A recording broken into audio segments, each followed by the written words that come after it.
Good job. Here we go. Hi, I'm Steve Zehngut. This is episode 128, Teaching WordPress. Jason will be back momentarily, so I'm kicking off the show. Let's start with intros. We'll start over on the left, or my left, with Morten. Hey, I'm Morten. I teach WordPress at lynda.com and also at a local university called the Emily Carr University of Art and Design. Because universities with extremely long names make way more sense. Natalie. Hi, I'm Natalie Maclees, and I am the founder and co-chapter leader of the Los Angeles chapter of Girl Develop It. We have classes teaching WordPress, among many other things. Say. Is it my turn already? Wow. There must be a lot of S's and T's. Hi, I'm Say. I do stuff with WordPress, without WordPress, in WordPress, on WordPress, to WordPress, at Say Read Media, on all the things. Shanta. Shanta. I don't know that I know how to pronounce your name. It is, actually. So, hi, I'm Shanta. I think I'm the only Canadian on this evening, this afternoon. Oh, you think so? At least broadcasting from Canada. I'm an instructor in web design at Sheridan College, and it's a joint program with the University of Toronto up here. And we teach WordPress as part of our full-time program, and I think we're one of the few that actually does it as part of our full-time program, but we incorporate it into all of our web design courses. Nice, as it should be. As you should. Shanta's all kinds of rad. Suzette. Yes, thank you. Hello, Also, everybody. I'm Suzette Franck, and I'm a teacher with Girl Develop It, and I teach WordPress and all the things. And I'm also a member of the WordPress training team that creates lesson plans for teachers to teach at meetups and in classes. Tracy. Hey, I'm Tracy Levesque. I co-own a web design development company in Philly called YIKES Inc., and I am also co-leader of the training team that Suzette just mentioned. We're at make.wordpress.org/training, where we create curriculum for instructors to use in a live environment. I'm also an instructor for Girl Develop It Philly, and I've probably taught hundreds of people to use WordPress through that, and also for the training that we provide our clients. Excellent. Jason will be right back, but I am Steve Zehngut. I'm the founder of Zeek Interactive, and I run the OC WordPress meetup. Tonight is our general meetup in my office at 7 o'clock. And I will also be speaking at WordCamp San Diego this weekend, as well as Suzette. Anybody else going to WordCamp San Diego? Yes. No, Suzette. Natalie's speaking. Natalie is speaking? Yes. Excellent. So Natalie and Suzette and I will be at WordCamp San Diego this weekend. WordCamp San Diego is like plotting against me, I think. It's like Why? because I can't ever make it. There's always like some conflict that I'm like, fine. They I just won't need to go. hire you to play during lunch, to have your band playing during lunch to make sure that you're there. Actually, they told me that when they plan it from now on, they check your schedule first and make sure you can't make it that weekend. Like, So, I appreciate the thorough. Let's moving on. Let's talk about teaching WordPress. Who wants to start? What do you do? I teach a 101 course, and I teach a theme building course, and I also teach our clients after we hand off a project.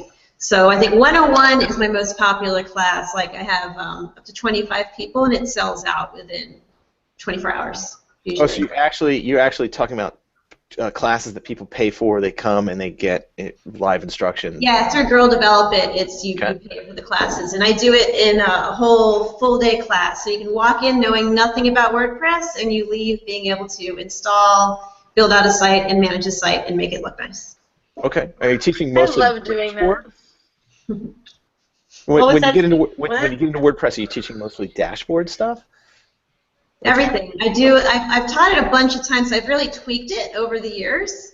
And it starts with what it is, what is WordPress, how to install it. Then it goes through all the, I want everyone to know what every single thing on the dashboard menu does. And then how to install plugins and themes, how to add and manage content. And people really dig it. I get really good feedback from the class. I love teaching my WordPress class. I teach an intro class monthly to small business owners. It's a small business development center in Long Beach. And they also love it. I think it's really fun to teach the intro class because everyone feels so empowered, like, immediately. I think that's one of the most rewarding things. They're like, wait, I can do this? This is a thing?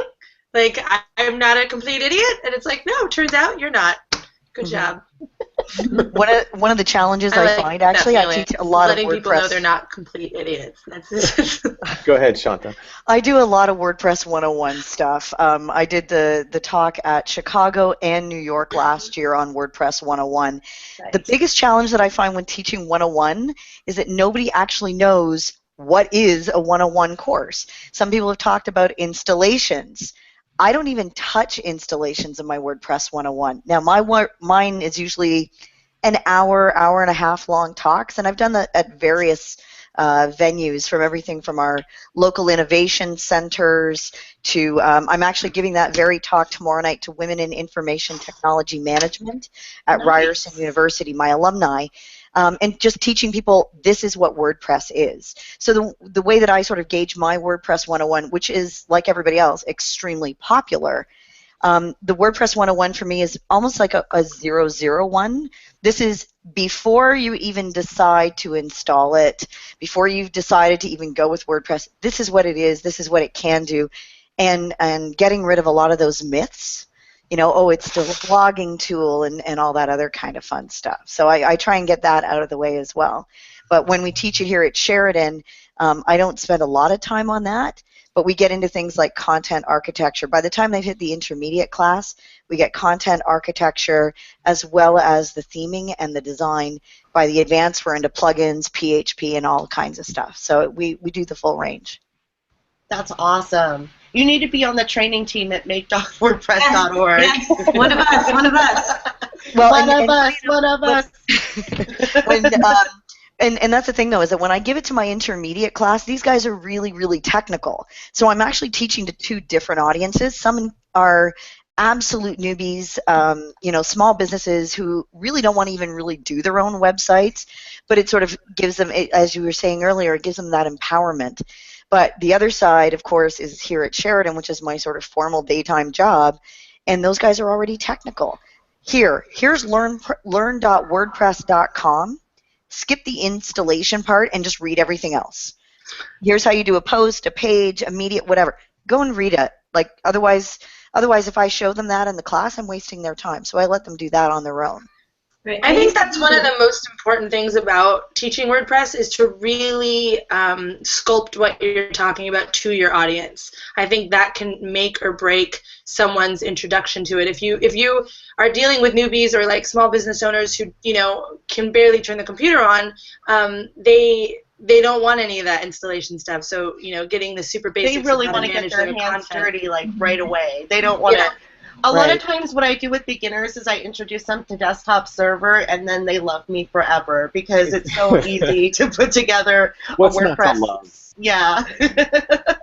Well, I don't know about that, but so okay. Well, let me ask you a question. Are you teaching them how to put in a local install? So you're really teaching them WordPress.org. Is anybody starting with WordPress.com? So you just skip that install process altogether? WordPress.com has the really annoying interface with a lot of crap around it. And if it didn't have all of that crap around it, I would totally start there 100% with all of my clients. But I can't teach people how to follow blogs and deal with all that dashboard. You can't even find the dashboard from within WordPress.com's initial dashboard because it's not labeled dashboard. It's labeled WP admin, which is the most annoying thing on the planet. Do you at least distinguish the difference between self-hosted WordPress and WordPress.com? That's one of the things I do in the beginning. I do a WordPress.org versus .com, you know, a standalone install versus a web service, really a blogging service. Yeah, and for me, the biggest thing that I teach my guys, the biggest thing that I say to my guys are, if you're going into business for yourself and you want the plugins, especially things like Google Analytics, that tends to sell them right there. If you're going to just use it as a blogging tool, play around with it, go with the .com. But if you're going to start a business, and that's 90% of the people that I'm dealing with, then I say just start with the .org. Don't even mess around with the .com. I did teach .com once to like a bunch of kids because we didn't have Okay, a local install. So they seem to pick it up pretty well. So that was good in case you do. Kids cannot get distracted with all that extra stuff. They can tune that out. You're like, don't look at this, and they're like, okay, I'll just look at this. Yeah, they're like super adults who are smart. like, what do you follow? I don't know what to do. Speaking of Google Analytics, if you look back 2 episodes to episode 126, we talked about analytics. There you go. Look at Jason. Look at Steve. You knew how to use Google. I am so proud of you, my friend. I went to letmegooglethatforyou.com. Morton, what do you do? Well, I teach a full stack, right? Because I teach at an online video training service. So you've come in and you pick what you want. But I had the same experiences that everyone else who's spoken here. The idea that you're actually teaching to very different audiences, and you have to kind of format your training to those different audiences because people come to WordPress with very different ideas about what they want to do, and also different approaches to how much time they have to invest in WordPress. And I think that is where we're facing a big challenge because, if you've listened to any other podcast than the WPwatercooler, you know that every other podcast in the world is currently being sponsored by Squarespace. And Squarespace is going after the WordPress market in a very... Wait. Squarespace is sponsoring WordPress podcasts? No, they're sponsoring podcasts. I was going to say, sponsoring every podcast on the... I was going to say, wait a minute. There's other WordPress podcasts out there? So I heard. I actually don't know. I don't know about WordPress podcasts, but like other podcasts, they're all sponsored by Squarespace. But my point is, Squarespace has realized that we've basically created a market. The WordPress community has created a market where everyone knows they can build a website, and everyone wants to do it the simplest way possible. And the big challenge with WordPress, excluding WordPress.com altogether, is that WordPress is not actually that easy to learn on your own. If you just install it and then sit and stare at it, it doesn't really make any sense. So what Squarespace is... You actually should touch the keyboard and mouse. Is that your method of teaching? You're like, just stare at it. It's like a magic eye. Yes. It'll like pop out. The chip in your brain will make it work. But the experience of someone just coming into it without instruction is quite bad. And us as trainers, our job is to kind of help people bridge that divide between there are a million options, where do I start, to I actually understand what these things do. I understand that I really only care about the button at the top that says new, and then I can build stuff, and then once I'm comfortable with that, I can do other things. Cool. Natalie, your turn. Yeah, Steve. Hi. Hi. Your turn. So, Girl Develop It, we have like a really short, quick 3-hour workshop where people can come in and have a self-hosted blog or a WordPress.com blog, because we only cover really basic stuff. How to create posts, how to create pages, menus, stuff like that.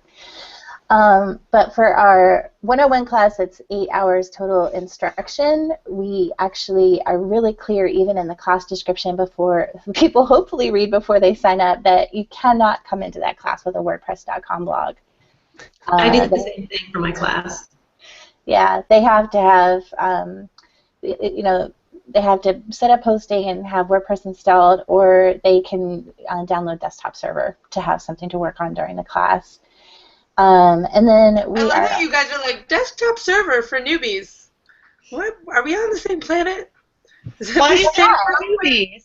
What's the matter with Desktop Server? How does that go? Do you require that people come to class with that done, and then do you all start and it's done? Because before I started teaching, I TA'd, and the whole install process is just a complete chaotic mess. But it only takes 5 minutes. What's the problem here? Yeah, and it's famous. But you don't really have to install it yourself anymore. Like most. It's all quick install. Yeah, I have quick installs for you. Why wouldn't you quick install? And we tell them that if they need help, get in touch with us before, but we do require them to come in with it, because otherwise we're kind of afraid that they're going to show up without even like hosting set up or anything. Right. And what I do is I make that a requirement. I email them about 3 times and post it that you have to have hosting. Here's a link to hosting provided just for GDI students that's discounted by InMotion Hosting. And then we have an hour. The first hour of class is just a happiness bar, getting people set up, because some people still won't know how to do it. So it is such an account information. And then there are still people, no matter how many times I bug them, that come in with nothing. Yes. So InMotion Custom gave us a VPS that I just have sandbox accounts. And so I just have up to 8 sandbox accounts, and we hand those out to people. So the first minute class starts, we are all on the same page and ready to go. And that has made things run much smoother. See, and if I can, there are a couple of ways that I've seen this done. So when I was doing a mentorship for ladies learning code up here in Toronto area, which is probably similar to the Girl Develop It and things like that, we did one, and it took us almost 2 hours to set up the environment going in. Right. And it was just absolute chaos. One of the things that I've been looking at is actually running my own courses up here, something similar to probably what you guys are all doing down there. So yeah, Canada's always behind the game. We know. No, Canada's ahead. No, Canada bashing. Yeah, Canada gave marriage like nationwide. Okay, well, you guys have it together. You know, we know how to play hockey. That's about it. But one of the things that I've been actually looking at is a program that SiteGround has available. And I think I learned about this actually at WordCamp Los Angeles. They were talking about how instructors could register with them, and you can register with them. You get as an educator. Now, whether it's like a formal education system or not, I'm not sure, but I can basically set it up so that I'm the lead instructor on it, and these are my students, and it's done by their email addresses. And as far as I know, they offer that for free.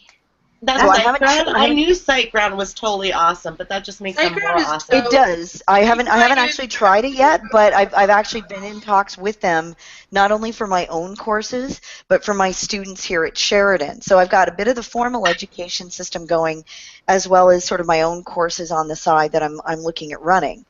And the other part of that is possibly Udemy. So I'd love to hear what people are doing on that front as well. Oh, Udemy. I just found out about Udemy. If you don't know what Udemy is, it's like an application. What do people say? Is it Udemy? Udemy? Yeah, it's an application that you download to your phone that you can take courses. And if you're a teacher, you can make courses and sell your courses through Udemy. Right. I'm just going to be a total difficult person here and say Udemy is a complicated entity in the online training universe. For example, right now, you can go and watch one of my courses that has been ripped off by someone else and is being sold by someone else. There's also a lot of... I hate that. That makes me good. There's also a lot of very, very bad stuff on there that is completely... no quality and I have to give props. I have to give props to lynda.com, by the way, because by virtue of the fact that we belong to Sheridan College, there's actually a licensing thing that goes on that we can actually get lynda.com training for free because we log in through our system. So props to lynda.com for that. The problem is, though, is that a lot of those courses that we get or that would normally be taught in the classroom, like Microsoft Office and so on, the college system is actually shoving those off now, and a lot of people who want that in-person training, places like Sheridan College are basically saying, you know what? We're not doing that anymore. And here's a membership to lynda.com. Go learn it there. So good or bad, I'm not entirely sure, but that's certainly the way the formal college system is going anyway. So is anybody testing during So the courses? I have a question. I want to. How many of you guys? Never mind. Sorry, it's like No, that's cool. You go ahead. Service, yay! So I also teach a WordPress 2 class or WordPress 201 or something like that, where I try to introduce kind of the next level of concepts, past posts and pages, to my small business clients and whatnot. And that one I actually struggle with more because you're starting on such an uneven ground. You really don't know where people are coming from. You know, some people are like, you know, have full WooCommerce things, and they're like, teach me how to do this other stuff, and then some people are like, I still don't get what a plugin is. So this next level of education, I think, starts to be more complicated. The 101 stuff, you know, .com, whatever, post pages, that's somewhat simpler. But do any of you guys do a second level class? Yeah, I do a theme building class, and at the I used to have my 101 over 2 days, and at the end, I kind of leave it at themes. And there are some people who want to get into code. They want to know how to start changing the CSS. There's other people who never ever want to touch code, and they would want to learn about theme frameworks. And I had to break all that off from the 101 because it's just not the same audience of folks. So see, I don't actually think though. I don't actually think that for me, my interpretation of the next step of teaching is not going into how to make themes. Because my clients, my small business people, I actually never want them to make themes. That is not something I think they should be doing with their time. I think that they need to become power users, and they need, so I kind of focus on the next level for me is really understanding how to determine what's a good plugin, how to find good themes, like how to stay connected to WordPress so that you can become kind of self-educated and motivated, instead of, I think that we all do tend to go to, okay, now the next level is to build your own, and it's like, no, stay out of the code. Just you're talking about stuff I cover in the 101. It's a whole long day, and so we do that: how to vet plugins, how to find good themes, all that kind of stuff. I think I understand what you're saying, though, because what you're talking about is training people to become good site administrators for themselves or for someone else. So understanding the WordPress ecosystem, using WordPress in a professional way, understanding things like content creation, content architecture, all these things that are not the technical aspects of actually building the site, but rather managing the content that's within the site. And that's where there's this massive split, right? Where you have the people that are interested in using WordPress to build things, and then you have the people that are building things for WordPress. And those are two entirely different audiences. They're very different. Does this mean something in American that it doesn't in... No, not at all. I just liked it. We just both were into that. I don't know why. We just it was a split. Yeah. But I think that's actually really important, because I think the focus in the WordPress community, in the help that's available online, even WP Beginner, that next level, it goes from beginner to doing code. And it's like, I don't think there are enough resources out there in general for power users, for people who are managing their own sites, need to find out about that stuff. That's what I feel like we're all missing. I try to teach that, but I find it really difficult, and there's not a lot of resources out there on that. And it's hard, because once you're at that point, everybody has a different use, and it gets really specific, and it's hard to split yourself into 20 different people and help 20 people with their individual problems. Like maybe somebody has a WooCommerce site, maybe somebody is blogging, and it's really different details, that they need. Yeah, we find that with the Girl Develop It classes in general, it's really easy to offer a 101 class in anything, whether that's WordPress, HTML, JavaScript, Python, whatever. But once you kind of get past that, you've got the basics down. There's now 100 different paths that you could take, and how do you address that in a class? Yeah, we have a half hour at the end of our classes, and I have like a whole bunch of TAs. So we try to have a TA for every 5 people, plus me. And so we have a half hour, like free-for-all questions, where you can ask about your specific projects and just have work time and question and answer time. That's what we do. Cool. And for us, when we have the college system, we've got myself, a co-instructor, and 1 TA for an entire class of about 30 to 40 people. But we're also dealing, we take it from a beginner class where we teach them HTML and CSS. And in a lot of cases, these guys have never, ever touched HTML and CSS before. So we get a divide right from the beginning. We have some that are computer science students coming in. We have computer science students that are coming in who swear that they know everything up and down, and they complain that the course is too easy. But what they're not looking at is the other 80% of those people that are, have never even touched this before and that are struggling right through the end of it. By the intermediate class, we're throwing WordPress at them. By the end of that intermediate semester, we're giving them PHP assignments. So they've already done HTML and CSS in the beginner. That's a WordPress is a huge piece. And then by the time they get to the advanced class, they're developing their own plugin. We're building a theme based on underscores. In the intermediate, we give them a broken theme, and we say, here, fix it. Oh my God, they just absolutely flip out at this stuff, and they just go absolutely mental. Very nice. That's a good one. Yeah. Oh, it's called Esther Artistic. It's something that has not been updated in years, and it looks You give them absolutely an old horrible. theme I was with gonna old say, code. you can just throw them a theme from Theme Forest. It Yeah, was, just let them probably loose fit. that theme for us. Just give them a beta. They'll be fine. But, The beta license is for everyone. Wow. Yay! So, But we give them that broken theme. We say, here, you're going to fix this and make it look different just using CSS. So we sort of limit what they can do, and then by the advanced one, they design their own plugin. We give them underscores, say, here, now you're going to design your own theme from scratch, and probably a widget. So, which I learned to do at WordCamp Chicago. One of the guys there has actually let me use his code as part of our classes, and I owe him dinner still. Did you tell them that it was for the busted part? Like, you know, like, we're gonna use your We're going to use it code. for bad It sucks. examples of code. Oh, An example it's horrid. of what I'm not to happy do. to share it. More than happy to share it. so what I was going to ask earlier, for those of you that are teaching classes, is there a test at the end? Yeah.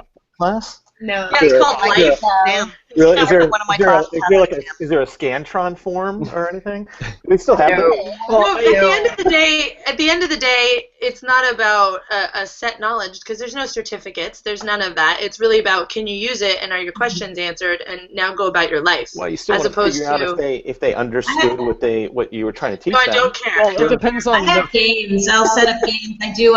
Is it a page or a post game? It's kind of like game show style with the Yeah, that's fun. My favorite class, I was talking to Jose and Tammy on Twitter and making like a pinned scale on the WordPress template hierarchy. So I'm going to make a big WordPress template hierarchy and then have like single.php or, you know, whatever, single post or, you know, category archive, and people are going to have to pin it on the hierarchy. Oh my Well, god, I I guess it cannot even depends. imagine saying the word single.php to my clients. They'd be It- like, Oh, yeah. It depends on what you're teaching, because Yeah. you know, I teach in a university, and in a university you have to grade people. Exactly. But that's Yeah. also where, you know, there are several different paths. I have to stop doing this. There are several different paths. One of the in my class, I teach at a design university, and I'm trying Yep. to teach students in a very short period of time how to think like a web designer. So although the course is centered around WordPress as the tool that's being used, we don't really talk much about WordPress. We talk mostly about all the other things that have to do with web design, content architecture, user experience design, and all these things, and just use WordPress as a base. And the test is they have to build something, both a group project and a solo project, and then they get tested on their understanding of the concepts, right? So it's not like you get a test with multiple choice and you have to answer that, because that would never work. See, and we do the same thing with what we're teaching over here. I mean, we may be part of a college, and we're part of a design college, so we're teaching them the principles of design, but it's also part of a degree from the University of Toronto, Mississauga. So yeah, we give them an exam at the end of it. We might say, here's a piece of code, find the errors in it. And no, I'm not handing out the exam online. But no, has anyone ever ever done that test? There's that certification WordPress thing. There's no WordPress. WordPress certification. As far as I No, know, but- there isn't one. No, there's not. no There's WordPress not. certification. But there was that thing that was like your On level. Code Poet? Like a Yeah, brand. Oh, right. No. I did that once, made me and so it was stressed like, out that I got I- terrible scores. I just drew out Me a too. certificate It's so for myself. depressing. I was like, I can't do this. Like clicking tab, That's a- clock going that's down. a- I'm like, no. That's a core developer test. It tests whether or not you are a core developer. There's very few people in the world who are actual core developers. That test just makes sure you're a core developer. That test stressed me out like mega. Wait. For the record. I was like, just think I'm gonna explode. Was it on a Scantron? No, it was on a computer with a clock. I remember You were- in high school, if you rubbed tinfoil on the Scantron, then you got like an automatic 100%. At least that was the myth. Oh.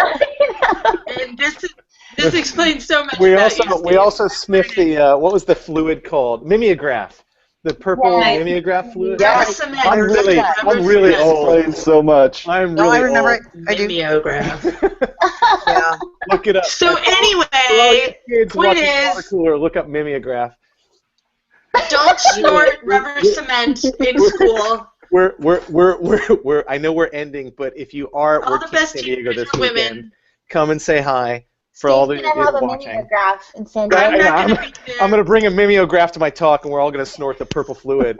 Morton knows. boy. Morton's Yeah, doing it's it. gonna be all these no. people with little purple noses. That is it for today, folks. Make sure you go to our website at WPwatercooler.com and click on the links there. You can also hit the subscribe buttons. If you don't want to watch this, but you do want to listen to it, we are on all of the different podcasting methods, so make sure you go check those out. Thank you very much for being on the show, everyone. You guys have the rest of your day. Foil on your